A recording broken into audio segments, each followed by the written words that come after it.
What's up everyone? So today I'm going to be going over my top 10 skills for homesteading that I want to learn this year. So I asked a bunch of you on Instagram what kind of skills, if there was one you could pick, that you would learn for this year. So I decided to pick 10. I might not get to them all this year, but hopefully I'll be able to touch on a few throughout the year, depending on the season and the weather. We had a pretty hot summer, and my job was extremely busy during the summer, so I did not get a lot of time to garden or to tan any animal skins. I got to 2 sheep, so I'll be going over 10 things that I want to learn this year that has to do with homesteading. And most of my ideas have come from everyone on Instagram or this book. It's called The Backyard Homestead by Carleen Madigan. This is the first book I read about homesteading, and I just got it at the local Tractor Supply. This has so much in it, like an overwhelming amount of information, and it's right to the point and very clear. It also has some pictures in it. So some of the things on the back that it advertises, that it goes over: how to milk a goat, how to prune a fruit tree, dry herbs, make dandelion wine, mill grains, fruit flour, and saving seeds. So it really goes over everything that you would possibly need.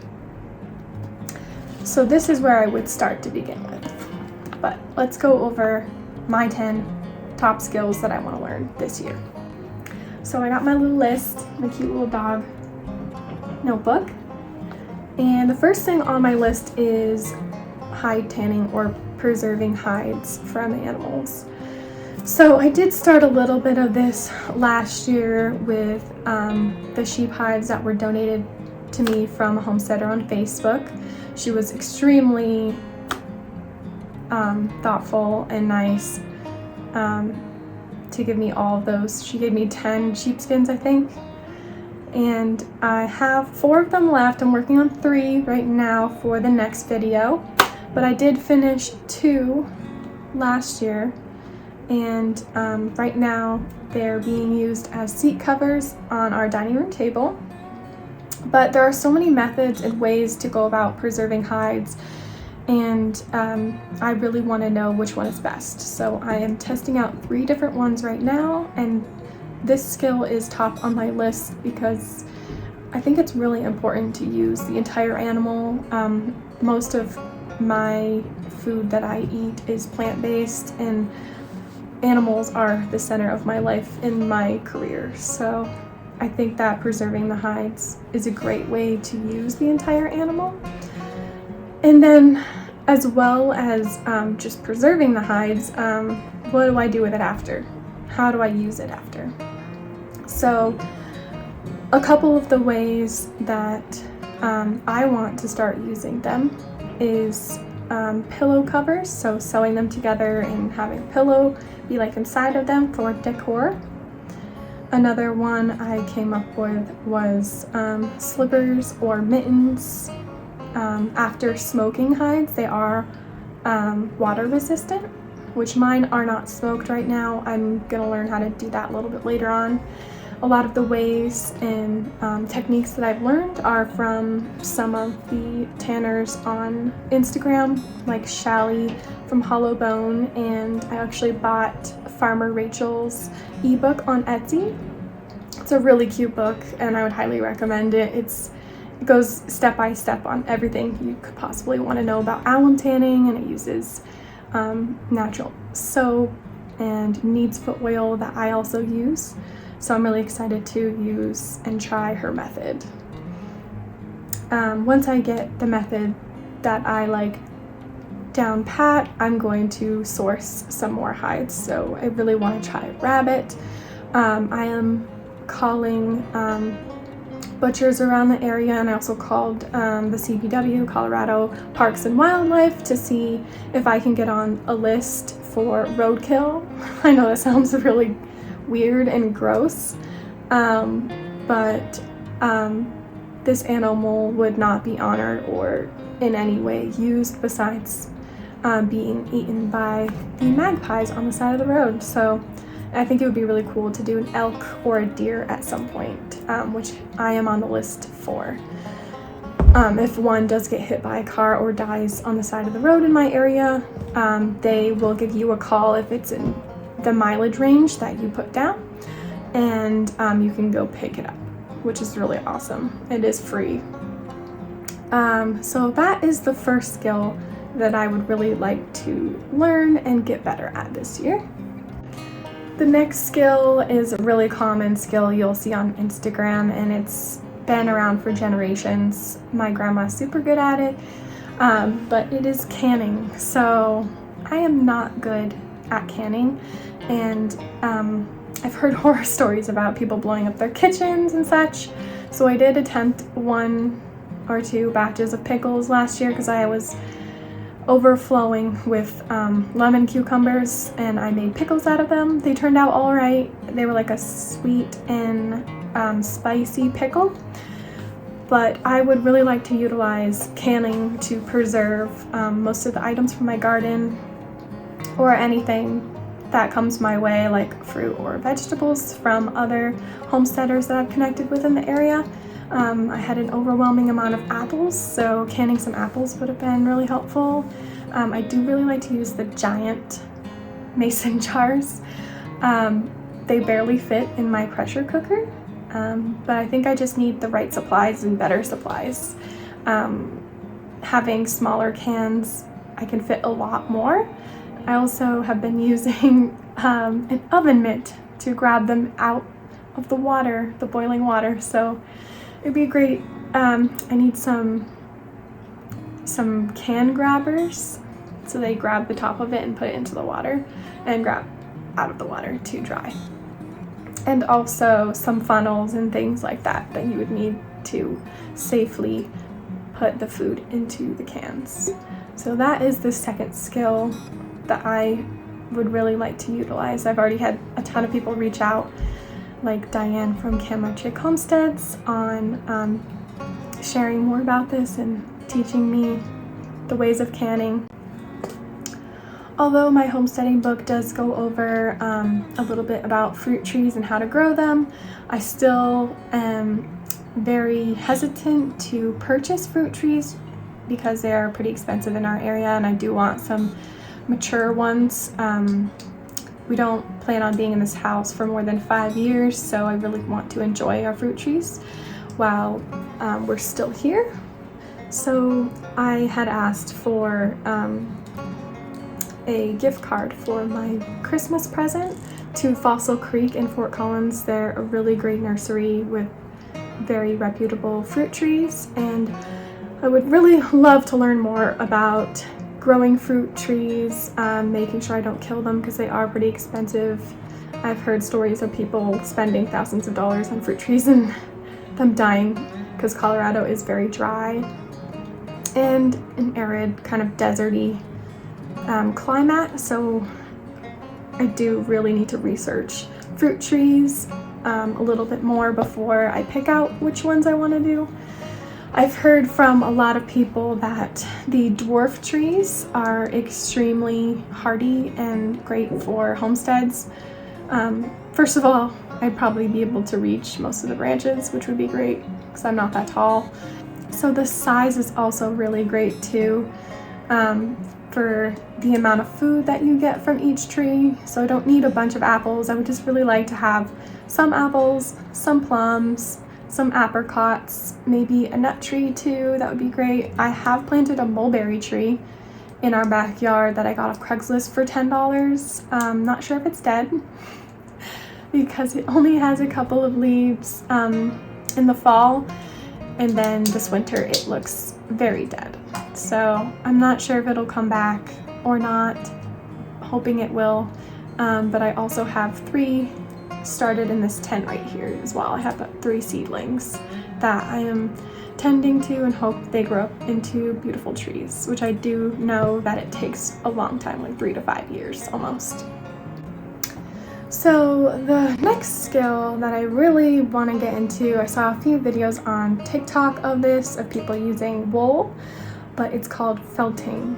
So there's this little kit you can get off Amazon or somewhere else that has like little needles, and you basically poke the fiber into place and make it like a little round bowl, and you can create animals or slippers or whatnot out of felting. And I think it would be really cool to learn this because I did have Angora rabbits a while back.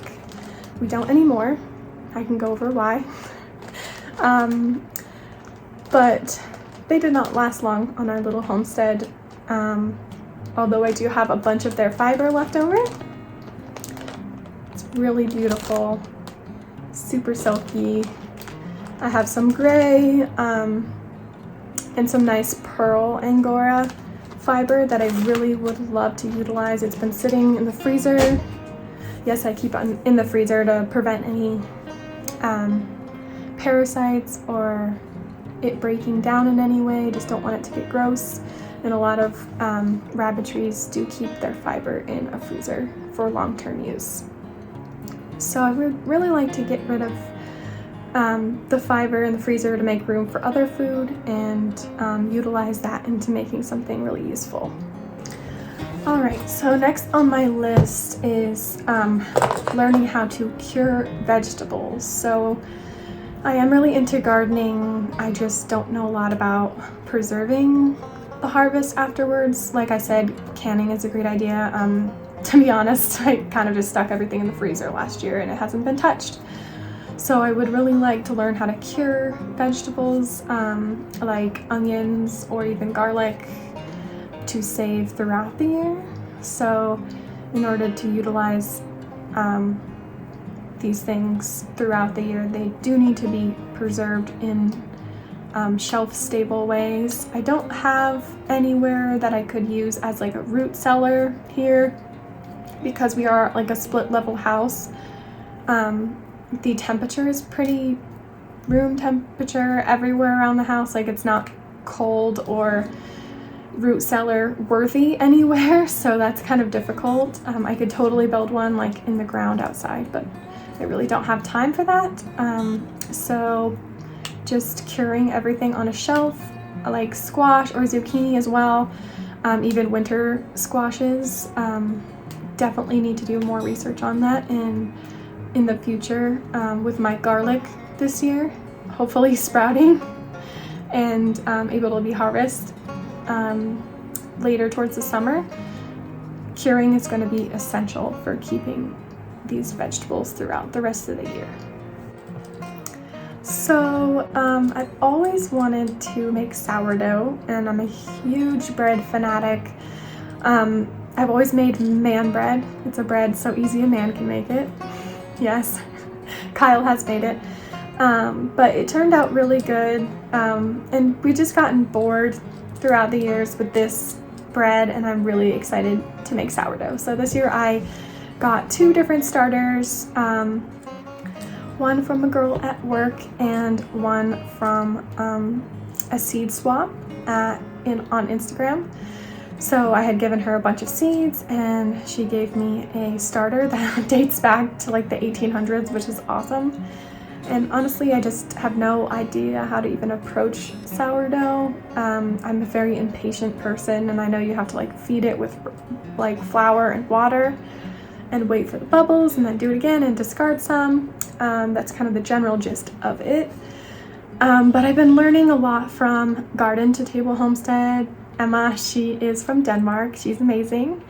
And her posts are making me really jealous. So I really need to get on that. I think I'm going to start doing that in March. I am saving my starters in the fridge and the dehydrated one in the freezer, so I don't actually have to use them that quickly, which is great because I don't have a lot of time right now with the hide preservation that I'm doing and the sheepskin videos that I'll be publishing soon. So I have been getting into foraging, and I've always been pretty great at growing herbs. So I think the next step would be to make tinctures. I really need to learn how to do this, and I think it would be great using medicinally. Since COVID is still happening, I still haven't gotten it. I swear to God, it's due to all the herbs that I drink. But tinctures are basically when you soak herbs or other materials in an alcohol solution, and it sits for a pretty long time to absorb all of the nutrients and health benefits, and then you kind of drain off the herbs and you're left with a tincture at the end that you take in very small quantities by mouth.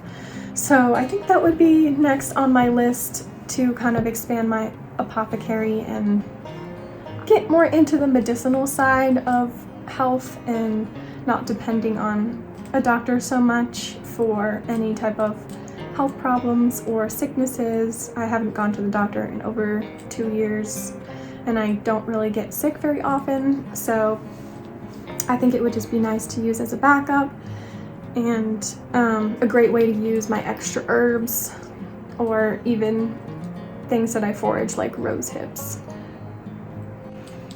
So I've always been way more of a tea fanatic than a coffee person. To be honest, I'm a super hyper person in general and I really don't need that much caffeine. I do drink coffee every so often, but I'm much more into tea because of the flavor and just the experience that it gives me. So I think tea making is going to be next on my list once the herbs are grown this year in the garden, and I've already foraged a bunch of rose hips, even sourcing other tea making materials from other farmsteads. I know Sacred Hollow Farm, Sydney, she makes some awesome tea, and I think it would be really awesome to learn just how these herbs and materials go together to form kind of a palette that would fit me. I do really like mint tea. I'm super into green tea, but I'm not so much into black tea. I think it would just be really awesome to start making my own so I don't have to purchase it every week, because I do go through a lot of tea and I really enjoy drinking like a sleepy time chamomile tea right before bed as well. And I did grow some chamomile last year, and that tea did not last long in our house. I loved it. I drank it almost every night and I wish I had more of it now. I see a ton of you on Instagram and all over Homesteading making soap, and it's making me jealous. So I really think that soap making is going to be the next crafting thing I do during the winter. I don't really have access to any goats or anything like that, so I think leaning towards more of a vegan soap making experience would be right up my alley. And it would be a great way to use the things I forage as well, like the herbs or rose hips. I've seen so many beautiful, beautiful soaps online. I'm really impressed by how well you guys cure them and how well they come out. And there's definitely a market for it on Etsy. I'm not really going to be interested in selling mine, more just making it and learning the skill to know for the future. It is a great way to reuse animal fats, like lard or tallow, into the soap. This is also not something I really will have access to unless I do get a animal from the CPW, Colorado Parks and Wildlife, list for roadkill. So the roadkill does come whole. You're not just getting the skin. I will have to de-skin this animal, which I'm not excited about, but that will also be part of the experience of tanning a hide, and possibly could be used, we could use the fat from this animal as a soap making product as well. So my last skill, because I am so advanced when it comes to seed saving, I am not going to mention that, but I'm going to learn how to raise ducks. So I chose ducks mostly because I have raised chickens. I've hatched them in my room when I was little. My mom let me have an incubator and we gave the chicks to one of her friends with a farm who made currants. And I really would love to not hatch them this time because it was a lot of work, and it does take about a month or so for them to grow. But I think I'll be ordering some chicks online, specifically Muscovy ducks. I do know that these ducks are super, super friendly, great with children, which means they're gonna be great with me. And I know that they're really quiet. They're part of the goose family, so they kind of make like this hissing sound. I'm really excited to get these guys on our homestead. We are allowed to have 6 ducks. Pretty sure they all have to be female in Loveland, the city of Loveland. We are in a neighborhood. Our backyard backs up to at least 7 different people, so I need to be able to make sure these ducks are going to be safe and happy. So I think we're gonna work on getting a fence before we get the ducks, and Kyle is gonna work on building a duck house, or I'm just gonna cave and buy one. It depends on which comes first. But the other reason why I'm choosing ducks is because a lot of people are allergic to chicken eggs, and although I do have food sensitivities, I'm not sure if I'm allergic to chicken eggs. I just haven't eaten them in 2 years, and I'd be really curious to see how a duck egg would affect my diet and nutrition. Duck eggs are also really high in fat and protein, and they're a little bit larger and richer than a chicken egg, which I'm very excited to use in my baking. Muscovy duck eggs, I think, are a little bit like tannish, grayish, like not quite white, and the color is super beautiful.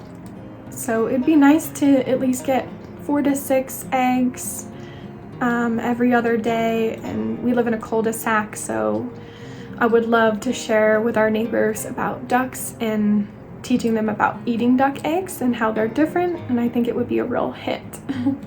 Ducks are also much easier to house, so they don't quite need dust baths or a lot of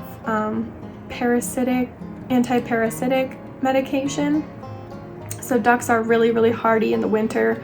They're also super disease resistant. We get harsh winters here and not a lot of parasites in general, but that's honestly not something I really want to worry about with chickens. I know you might have to vaccinate them or whatnot. Muscovy ducks do like to perch, so I'll be providing a perch for them as well.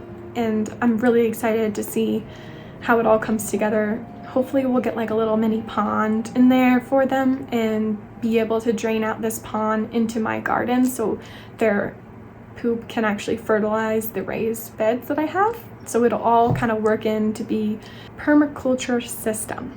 So having permaculture on my homestead is really important to me, and I think that ducks will definitely add to that aspect in becoming fertilizer or just using the eggshells as a little bit of a calcium supplement for my plants, and it will all kind of work together to regenerate our soil, since it is absolutely horrendous. Nobody has touched our backyard or our soil in years. The people who lived here literally put rocks over everything, and I've had to move about 15 tons of rocks just so we can plant. So that would be the last thing on my list. That is all 10. I don't know if I'm gonna get to them this year, but I really hope I do. If one of these skills perked your interest, leave me a comment below and I can try to do a separate video about each one as I learn them. I will definitely be sharing all the tips and tricks that I learn along the way.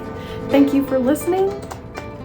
Feel free to join back next week. I try to do a video each Friday, and I know that my sheep hides are almost finished, and I'll be comparing an egg tan hide to an alum tanned hide to an alum tanned hide with soap on it, and seeing which one I want to continue with in the future.